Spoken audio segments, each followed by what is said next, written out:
Hello everyone. Today we are going to start the chapter The Nationalism in India. This is the third chapter of class 10 history and this is the introductory lecture. First we have to know what are the topics to be covered in this chapter. So the topics are the introduction, then we are going to study the First World War and its effect on India. Then we are going to study the Khilafat and the non-cooperation movement.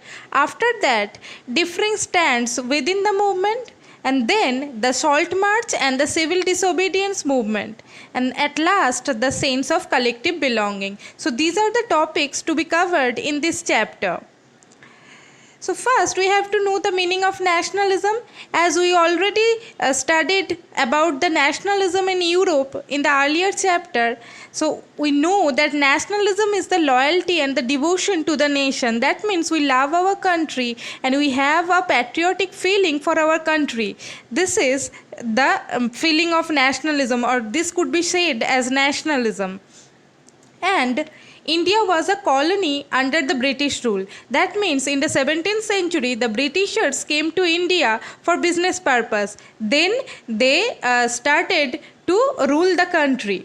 And they rule our country is more than 200 years. So, like some other countries, the nationalism movement is started in India, and the anti-colonial movement is related to nationalist movement. So we can say that nationalist movement and anti-colonial movement, they are related to each other.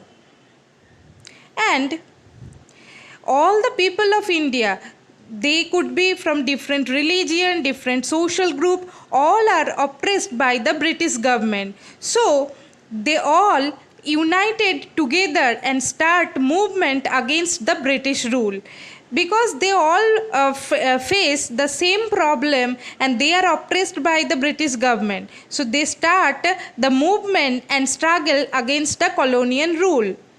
And in this movement, the leader important leader was Mahatma Gandhi, who was a leader from the Indian National Congress.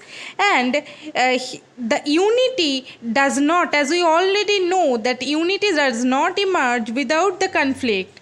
And in this chapter, we are going to study the rise of nationalism in India during the 1920s. So we are going to study this chapter from 1920 to 1940s. So around 25 years timeline we are going to study in this chapter.